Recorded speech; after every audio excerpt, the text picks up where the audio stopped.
Шатрын 2025 оны Монгол Улсын аврах шалгаруулахаа эрэгтэйчүүдийн 63, эмэгтэйчүүдийн 55 дахь удаагийн тэмцээний хагас шигшээ тоглолт тусгаар тогтнолын ордонд болж өндөрлөө. Тус тэмцээний нээлттэй ангилалд 95, эмэгтэйчүүдэд 97 шатарчин шигшээд оролцсон юм а. За, эрэгтэйчүүдийн 63, эмэгтэйчүүдийн 55 дахь удаагийн хагас шигшээ тэмцээн дөнгөсөө өндөрлөө. За, шигшээ тэмцээнд 11 энэ хагас шигшээ тэмцээнээс шигшээ тэмцээнд 11 тамирчин шалгарлаа.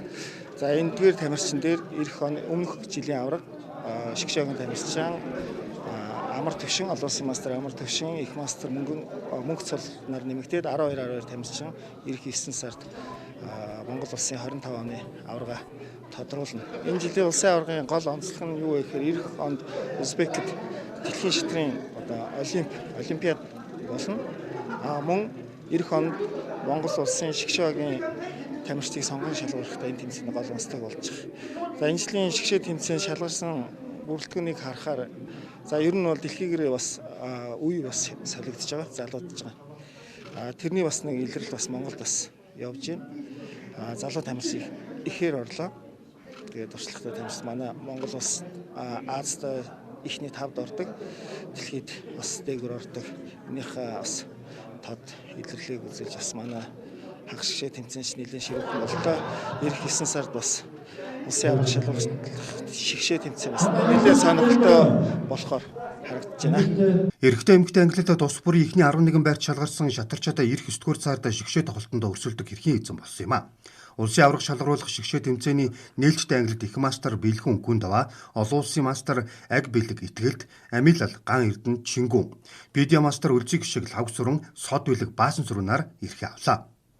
Харин эмэгтэйчүүдээс их мастер Мөнгөн Тул, олон улсын мастер Баярмаа, Бидя мастер Инхри Хүслэн, кандидат мастер Мөнгөн Зул, Имүүжин, Сод Гэрэлт Баясгалан, Зол Учрал, залуу тамирчин Маргад, Оюн Гэрлэнаар шигшээ өрсөлдөхөөр болсон юм а.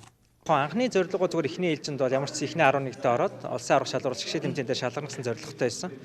Тэгээд яг сүүлийн өргөн өмнө л ялангуяа хэрвээ сүүлийн өрг тэнцсэн бол бас эвгүүтлээ гэхэд бусад хүмүүсийн үр дүнгээс шалтгаалаад магадгүй 12 13 дугаар барьж орох боломжтой харагдчихсан л та. Тэгээд сүүлийн өргөгийг бол ерөнхийдөө шууд нэлээд хичээгээд их мастер Гүндэ ахтайгаа тараад хожсон. Тэгээд тэр бусад тамирчид маань нэг ижил оноотой байсан тамирчид маань тэнцсэн учраас тэгээд сүүлийн өрг дээр шууд бусдаас илүү гараад төрүүлсэн. Ер нь бол шатрын спорт сүүлийн үед бол маш их залуужж байгаа. Тэгээд манай өсвөрийнхэн за дээрээс нь яг 18 19 20-тай гид залуучууд маань сүүлийн үед бол маш хүчтэй болсон. Тэгээд өнгөрсөн жил би нэг шигшээ тэмцээн шалгарч чадаагүй шигшээ тэмцээн жоохон тааруу ядралтай тоглоод шалгарч чадаагүй байсан бол энэ жил ингээд буцаад шигшээ тэмцээндээ шалгараад хагас шигшээдээ төрүүлсэнд бол маш их баяртай. Тэгээд одоо 8 9 сард одоо аль нэгэнд нь улсын аврах шалгаруулах шигшээ тэмцээн маань болно.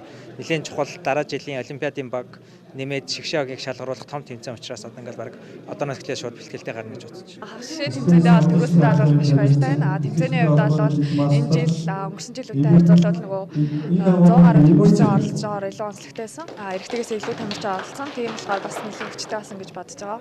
Би эхний дүүргөө бас сайн тоглож байгаа. Тэгээд ерөнхийдөө сүүлийн өргөдөө бол тэнцээ явцсан. Тэгээд бэлтгэлийн хувьд бол нэлээд сайн ер нь дайггүй байгаа гэж бодож байгаа үед тэгээд 8 сард болох шигшээ тэмцээндээ бол бэлтгэлээ сайн хийж байгаа оролцсноо гэж бодож байгаа. Улсын аврах шалгаруулах шигшээ тэмцээний нээлттэй ангилалд шалгарсан тамирчдаас гадна өнгөрсөн жилийн улсын аврах олон улсын мастер Амар Төвшин, их мастер Мөнх Цулнаар урилгаар оролцсон юм а.